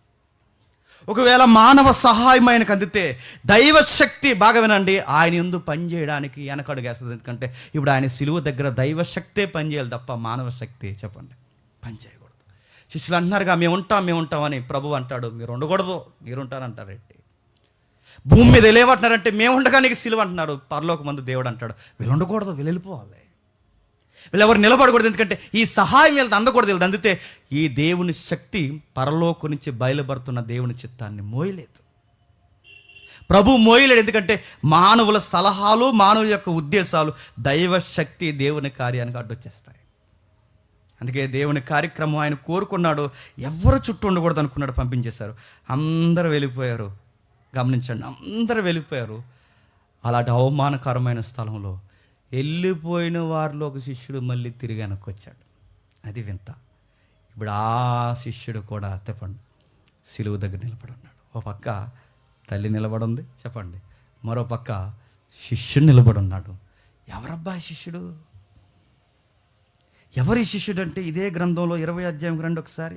20వ అధ్యాయం త్వరగా, యోహాను సువార్త 20వ అధ్యాయం, యోహాను సువార్త 20వ అధ్యాయం, యోహాను సువార్త 20వ అధ్యాయం 20వ వచనం నుంచి చూడండి. ఆయన అలాగూ చెప్పి ఆయన తన చేతులను 21వ అధ్యాయం 20వ వచనం, 21వ అధ్యాయం 20వ వచనం చదవమా. పేతురు వెనుకకు తిరిగి యేసు ప్రేమించిన వాడును భోజన పక్తిని ఆయన రొమ్మున ఆనుకొని, ప్రభువాని నీ అప్పగించిన వాడు ఎవడని అడిగిన వాడు అయిన శిష్యుడు తమ వెంట వచ్చుట చూసి, ఇప్పుడు బాగా 20 వచ్చిన ప్రకారం చెప్పండి.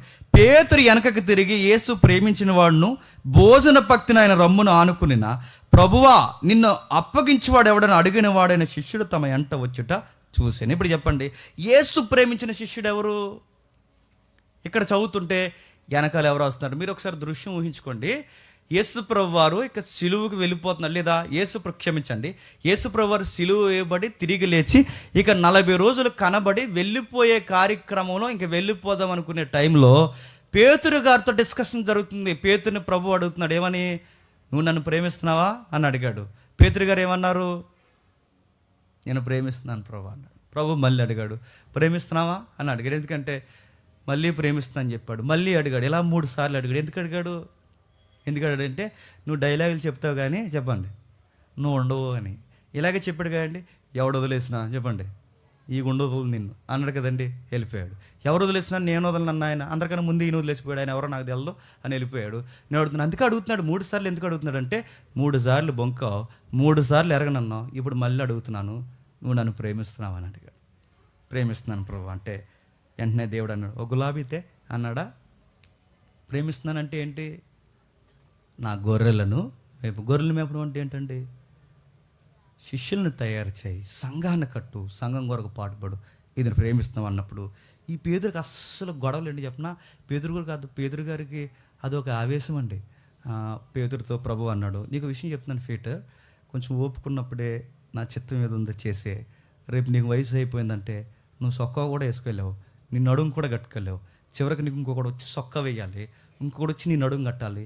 వయసులో ఉండగా నా పని నువ్వు చేయకపోతే వయసు అయిపోయిన తర్వాత నువ్వు చేయమన్నా చేయలేవు. అదే టెక్స్ట్ అక్కడ జరుగుతుంది. వేరొకడు వచ్చి నీ నడుము కడతాడు, జాగ్రత్త, త్వరలోనే నీకు ఇష్టం కాని చోటికి మనుషులు నిన్ను ఈడ్చుకొని పోతారు, నీ మరణం ఎలా ఉండబోతుందని పేతురు కోసం ప్రభు చెప్పేస్తే ఈ పేతురుగా రాత్రి తెడి చెప్పిన ఇలా వెనక్కి తిరిగి చూసాడట. ఈ లోపల శిష్యుడు వస్తున్నారు, నాకు చూసి చెప్పేసే ప్రభు మరి వాడు అని అడిగాడు. ఎవరిని? కంగారండి మనిషికి అంతా. మరి అబ్బా ఆయన గొడవ ఏంటి అని అడిగాడు. రచయిత ఏమంటున్నాడంటే ఆ వెనక్కి తిరిగి చూసినప్పుడు వస్తున్న వ్యక్తి ఎవరంటే ఎప్పుడు యేసుప్రభు నమ్మున అనుకుని ఉంటాడట. నేను అడుగుతున్నాను, యేసుప్రభు నమ్మున అనుకుని ఉంటే ఖచ్చితంగా ఆయన గుండె చెప్పండి ఆ శిష్యుడికి వినబడుతుంది, ఆ భారం తెలుస్తుంది, ఆ కలెక్షన్ ఉంటుంది, వాళ్ళు కనెక్ట్ అయిపోయారు. చూడండి, యేసుప్రభు రమ్మున అనుకున్నాడు. ఎప్పుడు అందరూ కొంచెం అలా డిస్టెన్స్ మెయింటైన్ చేస్తారేమో కానీ ఈ శిష్యుడు మాత్రం యేసుప్రభుని హక్ చేసుకుంటాడట, పట్టుకుని ఉంటాడట. అందరూ కూర్చున్నా కానీ మరి వాళ్ళ పర్సనల్గా కూర్చున్నప్పుడు ఇలా జారబడి, మీరు ఊహించుకోండి వాళ్ళు ఎంత క్లోజ్గా ఉంటారో వాళ్ళిద్దరూ. అలా రొమ్మున అనుకుని అలా వింటున్నప్పుడు మీ క్లోజ్ ఫ్రెండ్ వస్తున్నాడు, మై లాట్, ఆయన ఫ్యూచర్ ఎలా ఉంటుంది అని అడిగాడట. ఎవరేంటి? ఎందుకంటే ఏ రచయిత అంటాడు, ఈ పుస్తకం రాసిన ఆయనే ఆయన ప్రేమించిన శిష్యుడు. ఈ పుస్తకం రాసిన ఆయన ఎవరు? ఆ సువార్త పేరేంటి? యోహాన్. అంటే ఇప్పుడు చెప్పండి, యేసు ప్రేమించిన శిష్యుడు ఎవరండి? యోహాన్ గారు. ఇప్పుడు యోహాన్ గారి కోసం పేతురు అడుగుతున్నారు, ఈయన ఎలా చచ్చిపోతాడు అని అడిగారు. పేతురు అన్నాడు, నీకు ఈ గొడవ ఏంటి? నేను వచ్చేంత వరకు ఆ అబ్బాయి ఉంటే నీకేమైనా ప్రాబ్లమా? ముందు ఏం చేయాలో ఆలోచించు. ఆడేమైపోతాడు, ఏమైపోతాడు, ఇవన్నీ నీకు ఎందుకు? నీకు వయసు ఉండగా ఏం చేయాలో వచ్చేయి. అయినా నేను 2వ రాకలో వచ్చేంత వరకు అవసరమైతే ఉంచుకుంటాను, లేకపోతే తీసుకెళ్ళిపోతాను. జాగ్రత్త, వాళ్ళ గురించి ఆలోచించుకుని నీ పని ఏం చేయాలో నువ్వు చెయ్యని పేదరికి చెప్పాడు. మనకు కావాల్సిన టెక్స్ట్లో ఇప్పుడు యేసు ప్రేమించిన శిష్యుడు ఎవరంటే చెప్పండి, యోహాన్ గారు. ఇప్పుడు యోహాన్ తిరిగి వచ్చి నిలబడ్డాడు ఎక్కడ చెప్పండి? సిలువ దగ్గర. అంటే ఇప్పుడు ప్రేమించిన హృదయాలు 2 ఉన్నాయి సిలువ ముందు. ఎవరు చెప్పండి? ఒకటి తల్లి హృదయం, 2 చెప్పండి యోహాన్ హృదయం. ఈ 2 హృదయాలు అక్కడ నిలబడినప్పుడు సన్నివేశం జరుగుతుంది.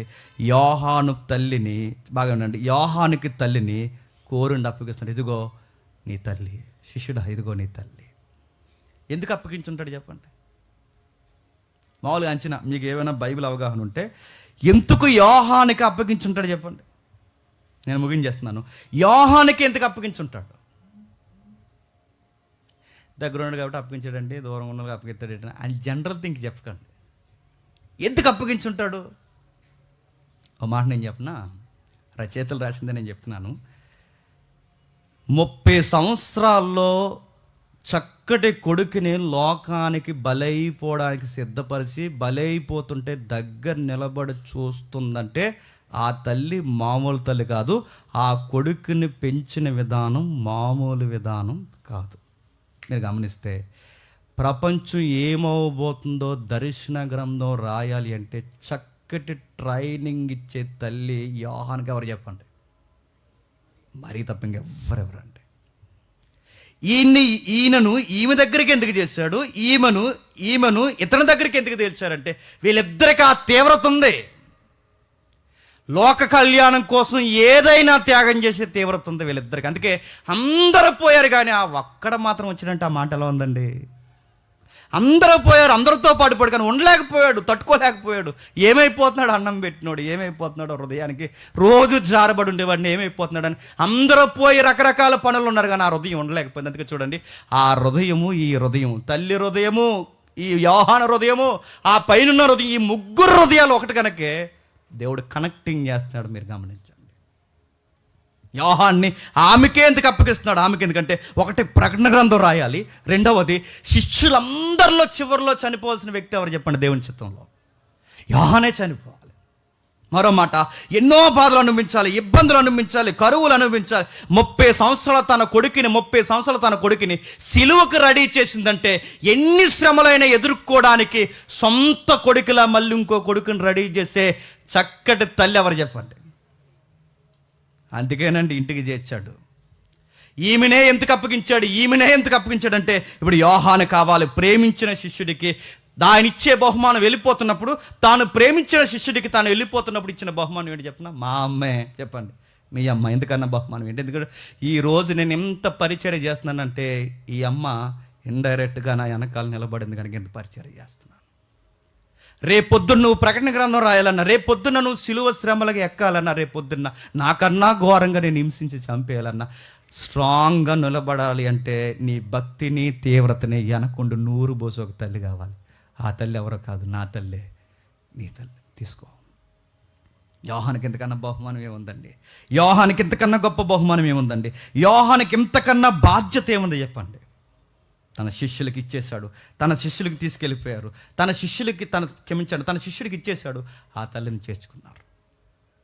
ఎందుకంటే ఇందాక తమ్ముడు మెసేజ్ చెప్తూ నేను అన్న మాట మళ్ళీ కోట్ చేశాడు. నేను చెప్తున్నాను, మన చుట్టూ మనలాంటి తీవ్రత ఉన్న వాళ్ళు అయితేనేనండి ఆ పెయిన్ ఏంటో, ఆ సేవల మజా అర్థమవుతుంది. నేను ఆత్మీయంగా మాట్లాడుతున్నప్పుడు వాళ్ళు శారీరకంగా మాట్లాడారు అనుకోండి, తుస్సుమంటది సపాతీలా. గుర్తుపెట్టుకో, నేను ఆత్మీయంగా మాట్లాడుతున్నప్పుడు శారీరకంగా మాట్లాడకూడదు. మనం ఎంత తీవ్రత. ఇప్పుడు యోహానికి, మళ్ళీ చెప్తాను, యోహానికి ఇంకెవరు ఉండకూడదు. యోహాను పక్కన ఎవరు ఉండాలి చెప్పండి? తల్లే ఉండాలి. తీవ్రత కలిగిన తల్లే ఉండాలి, సహవాసం చేసే తల్లే ఉండాలి. ఎందుకంటే అదే తీవ్రత ఇప్పుడు 16 సంవత్సరాల నుంచి అనుభవిస్తుంది. అంటే 16 ఏళ్ళ వయసు నుంచి, 16 ఏళ్ళ వయసు ఉన్నప్పటి నుంచి ఎన్ని దెబ్బలు తిన్నది, ఎన్ని గాయాలు తిన్నది. యోహాను జీవితం కూడా చూసారా? సంఘ చరిత్ర వాడికగా చెప్తారు, ముగిస్తున్నాను. సంఘ చరిత్రలో నూనెలు వేసారని చెప్తారు. సంఘ చరిత్రలో దానికి ఎవిడెన్స్ లేవు, కానీ నూనెలు వేసని చెప్తారు, బిల్డింగ్ మినిట్స్ కింద పాడేశారని చెప్తారు, రకరకాలుగా కొట్టారని చెప్తారు. ఇక చచ్చిపోవట్లేదని తీసుకెళ్ళి పాడేశారండి. ఎక్కడ? పద్మాస దీపంలో. అంటే మరీ అడుగడుగున ఎన్ని గాయాలు పడిందో అన్ని గాయాలకు కూడా ప్రిపేర్ అయిపోవాలంటే ఇప్పుడు ఈ కొడుకుని చెప్పండి వాదార్చవలసిన ఒక తల్లి ఎవరు చెప్పండి? మరి అమ్మగారే అనుకున్నాడండి దైవం. అందుకే మరిని ఇచ్చేశాడు. శిష్యులందరికీ చెప్పండి, నేను ముగించేస్తున్నాను. శిష్యులందరికీ నా విషయమై అభ్యంతరపడతారు. మీరు ఇంటికి వెళ్ళిన తర్వాత చదవండి. యేసుప్రభువుని అరెస్ట్ చేసిన తర్వాత ప్రధాన యాజకులు ఉంటారు కదండి, ఆ ప్రధాన యాజకులు ఏమంటారంటే మాట్లాడుతూ, ఒకసారి చదవండి ఎందుకన్నా మంచిది. 18వ అధ్యాయం 19వ వచనం, యోహాను సువార్త 18వ అధ్యాయం 19వ వచనం. ప్రధాన యాజకులు ఆయన శిష్యులను గూర్చి, ఆయన బోధన గూర్చి యేసును అడుగగా, బాగా వినాలి, ఎవరిని అడిగారట? మీరు గమనించండి. నీ కూడా తిరిగేవారు కదా నీ కొయిరి టీం, నీ కూడా తిరిగేవారు కదా నీ క్లోజ్ పీపుల్స్, నీ కూడా తిరిగేవారు కదా నీ క్లోజ్ టీం, ఏరని ఆ ప్రధాన యాజకుడు అడిగినప్పుడు యేసుప్రభు ఏమన్నాడు చెప్పండి? ఏమనలేదండి, మౌనంగా ఉన్నాడండి. అది లీడర్షిప్ అంటే, గుర్తుపెట్టుకోండి. వాళ్ళేదో వదిలేసిపోయారని, దొరికింది అవకాశం అని సన్నాసిగళ్ళందరూ నన్ను వదిలేసిపోయారంటే లీడర్షిప్ కాదు. వాళ్ళనినా ఈయన అనకుండా మౌనంగా ఉన్నాడు చూసారా, అది లీడర్షిప్ అంటే. నీ శిష్యులేరి కూడా తిరిగేవారు కదా, అలా పేతురు, యోహాను, యాకోబు వీళ్ళందరూ కూడా తిరిగేవారు, డైలాగులు చెప్తూ తిరిగేవారుగా, నీకేదో పెద్ద బాడీ గార్డ్స్లో తిరిగేవారు. ఏరి వాళ్ళందరూ ఏరి అన్నప్పుడు ఏరి, నిజానికి ఆయన చెప్పొచ్చు ఏరి, నా మీద సిలువు బండి వెంటనే పారిపోయారు, నాకు సిలువు శ్రమ అమలు జరుగుతుంది అన్నప్పుడు పారిపోయారు, ఒక్కడు నాకు కూడా లేదని శత్రువుల ముందు అవమానంగా ఆయన మాట్లాడే అవకాశం ఇప్పుడు ఆయనకు ఉందా లేదా? సంఘము సహవాసం అంటే చెప్పిన మన టీం మెంబర్స్ కొరకు లేదా యేసు ప్రభు యొక్క శిష్య బృందం కొరకు శత్రువులు అడుగుతుంటే శత్రువుల ముందు తన టీం మెంబర్స్ని డౌన్ చేసి మాట్లాడలేదు, చూసారా? అది లీడర్ క్వాలిటీస్ అంటే. ఎక్కడ ఓపెన్ అవ్వట్లేదు, ఎక్కడ చెప్పట్లేదు. ఒకటే అన్నాడు, మీకు విషయం చెప్తున్నాను, వాళ్ళ కోసం ఎందుకు అడుగుతారు? ఎన్నోసార్లు దేవాలయాల్లో తిరిగాను, ఎన్నోసార్లు బహిరంగ స్థలాల్లో తిరిగాను, ఎన్నోసార్లు మీరు తిరిగా. మీకు కావాల్సింది ఎవరు? నేను. వాళ్ళ కోసం అడగండి, వాళ్ళ కోసం ఏం అడగండి, మీకు ఏం కావాలో నన్ను అడగండి. ప్రభు తన శిష్యుల్ని ఎలా కాపాడుకుంటున్నాడు చూడండి. వాళ్ళు ఏం అడిగినా తన శిష్యుల మీద ఒక్క నింద మోపినట్టు మీరు బైబిల్లో చూడండి. ఒక్క నింద, సిలువ గడియల్లో ఒక్క నింద తన శిష్యుల మీద మోపినట్టు మీరు చూపించండి. వాళ్ళైనా అభ్యంతరపడ్డారు కానీ చెప్పండి, వాళ్ళ విషయమైన ఏమీ చెప్పండి అభ్యంతర పడలేదు. ఏం చేసినా ఏం అనలేదు. తన శిష్యుల్ని తన శత్రువుల ముందు వాళ్ళ గౌరవాన్ని కాపాడాడు. చివరిగా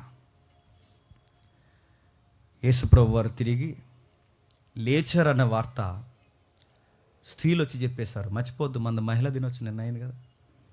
ఈ స్త్రీలు వచ్చి చెప్పారు. స్త్రీలు వచ్చి చెప్పిన వెంటనే పరుగున వెళ్ళిపోయారట ఇద్దరు శిష్యులు. అందులో ఒకరు చెప్పండి, పేతురు గారు, 2 యోహాను గారు. అక్కడి వరకు వెళ్ళాడట యోహాను గారు, చివరి లాగిపోయాడు. పేతురు గారికి కంగారు కదండి, లోపలికి వెళ్ళి మొత్తం చెక్ చేసాడు, వస్త్రాలు చేశాడు. అరే నిజంగా లేడరా, ఎక్కడికో నిజంగా ఆయన అన్నట్టే లేచాడరా, కన్ఫర్మ్ అయిపోయాడు. కానీ ఆయన మాత్రం అలా ఉండిపోయాడు. అక్కడ విచిత్రమైన పదం రాయబడింది చూడండి, 20 అధ్యాయం 10వ వచనంలో. యోహాను సువార్త 20 అధ్యాయం 10వ వచనం, త్వరగా ముగిద్దాం. 20 అధ్యాయం 10వ వచనంలో, అంతటా ఆ శిష్యులు తిరిగి తమ వారి యొద్దకు వెళ్ళిపోయారు. వాడికి బైబిల్లో మూలంలో ఏముంటుంది చెప్పిన, తమ వారి యొద్దకు వెళ్ళిపోయారు అని ఉంది, కానీ మూలంలో ఏముంటుంది చెప్పిన, శిష్యులు ఆ దృశ్యం చూసిన తర్వాత, ఆ ఇద్దరు శిష్యులు ఎవరు? పేతురు, యోహాను. ఆ దృశ్యం చూసిన తర్వాత వారి యొద్దకు వెళ్ళిపోయారని రాయబడింది, కానీ తమ వారి యొద్దకు మూలంలో ఇలా ఉంది, తమ ఎండ్లకు వెళ్ళిపోయారు. ఎక్కడికి వెళ్ళిపోయారట? తమ ఇండ్లకు వెళ్ళిపోయారు. ఇప్పుడు మీరు గమనించండి, యోహాను ఇంటికి వెళ్ళిపోయాడంటే ఇంటి దగ్గర ఎవరున్నారు చెప్పాలి, మీకు అర్థమైతే. యోహాను ఆయన తిరిగి లేచిన తర్వాత ఇంటికి వెళ్ళిపోయాడంటే ఇంటి దగ్గర ఎవరున్నారు? ఒక హృదయం ఉంది, ఆ హృదయానికి వయసు అయిపోయింది, ఆ హృదయం పేరు మరియా. ఇంటికి వెళ్ళిపోయిన వెంటనే ఆ నిండు హృదయానికి ఏం చెప్పుంటాడు చెప్పండి? అమ్మ మేరీ, మీకు విషయం చెప్పాలి, మన ప్రభువు మీ కుమారుడు తిరిగి చెప్పండి లేచాడు. ప్రపంచంలో ఈ వార్త విని వెంటనే ఇంతకన్నా బాగా ఆనందించే హృదయం ఇంకొకటి ఉంటుంది చెప్పండి. తల్లి కన్నా ఇంక ఏ హృదయం బాగా ఆనందించదు? తనకు అందిన గుడ్ న్యూస్ ఏంటి చెప్పిన, అమ్మ మీకు విషయం చెప్పాలి, ఇంట్లోకి వెళ్ళిపోయారట. పేతురేమో వాళ్ళ ఇంటికి వెళ్ళిపోయాడు, యోహాను ఏమో ఆయన ఇంటికి వెళ్ళిపోయాడు. ఇంటికి వెళ్ళిపోతే ఎవరున్నారంటే, యోహాను ఇంట్లో ఎవరున్నారండి? మరియమ్మ ఉంది. మరియమ్మకి ఖచ్చితంగా ఈ వార్త చెప్తాడు, ఏమనంటే మన ప్రభువు తిరిగి లేచాడు. ఇప్పుడు చెప్పండి, ఆయన తిరిగి లేచాక పారిపోయిన వాళ్ళందరూ తిరిగి వచ్చారు. ఆయన తిరిగి లేకముందే అవమానకరమైన సిలువలో ఉన్నప్పుడే, బాధాకరమైన పరిస్థితుల్లో ఉన్నప్పుడే ఆయనకి దగ్గరగా నిలబడిన 2 హృదయాలు చెప్పండి. ఒకటి యోహాను చెప్పండి, 2 తల్లి అయిన మరియా.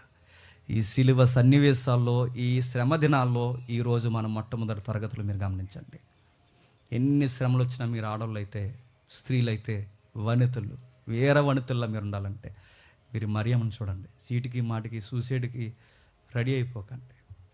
మరియమ్మను చూడండి. కన్న కొడుకు సిలువ మీద ఉన్నప్పుడు ఎంత ధైర్యంగా ఉంటుందో, ఆ మరియమ్మను చూడండి ఎంత సీరియస్గా తన లైఫ్ని మెయింటైన్ చేసిందో. కళ్ళు తిరిగి పడిపోవడం కానీ, గట్టిగా అరవడం కానీ ఇలాంటివి ఏమీ బైబిల్లో రికార్డ్స్ లేవండి. అంటే ఎంత బాధను ఎక్కడ పెట్టుకుని చెప్పండి. అలా ఉండాలి క్రైస్తవ వనితలు అంటే. సీమటపాకాల్లాగా పేలిపోకూడదు. నాకు తెలుసు నేను అనవసరంగా చేసుకున్నాను, నాకు తెలుసు ఆ రోజు వద్దని ఆడిని చేసుకున్న బాగుండి అనకూడదు. ఏమైనా బాధ వచ్చినాయంటే మీ పెళ్లి సంబంధం గుర్తొచ్చేద్ది. ఏమైనా బాధ వచ్చినా ఎవరు గుర్తొచ్చేద్దరు చెప్పండి. ఆ రోజు నాకు కలెక్టర్ సంబంధం వచ్చింది, ఆడికి చెప్పకుండా నువ్వు పెద్ద సోగ్గడు అని నేను చేసుకున్నా, ఇలా పేలిపోకూడదు, గుర్తుపెట్టుకోండి. ఏమొచ్చినా ఓపిగ్గా జరగనియండి. ఎందుకంటే క్రైస్తవ వనితులకు ఉండాల్సింది ఏంటి చెప్పినా, ఓపికగా ఉండాలి, భరించాలి. జరగనియండి, అలా జరగనియండి. ఏడ్చారు అనుకోండి లోకమైపోతారండి. ఏడవకండి. మన కన్నీళ్ళు విలువ తెలియని వాళ్ళ దగ్గర ఏడవకండి. ఆ ధైర్యంగా ఉండండి, ఓపికగా ఉండండి. మరియమ్మ 16 సంవత్సరాలు అంటే సుమారు 16 ఏళ్ళ వయసు ఎప్పుడు ఉన్నప్పటి నుండి ఏడ్చింది. రెండో హృదయం యోహాను తెలియక పారిపోయాడు. ప్రేమను వదలలేక మళ్ళీ తిరిగి వచ్చాడు. ప్రభువా, నేను ప్రేమించిన నాకు బహుమానం ఏంటంటే మా అమ్మనే మీ అమ్మగా ఇచ్చేస్తున్నాను, ఎందుకన్నా బహుమానం ఏం కావాలి, తీసుకో.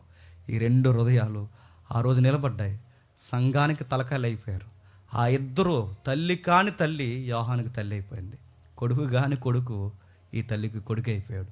యేసు ప్రభు లేని లోటుని యోహాను తీర్చాడు. యేసు ప్రభు లేని లోటుని యోహానులో చూసుకుంది. మళ్ళీ మరో కొడుకుని క్రైస్తవ సంఘానికి రెడీ చేసింది.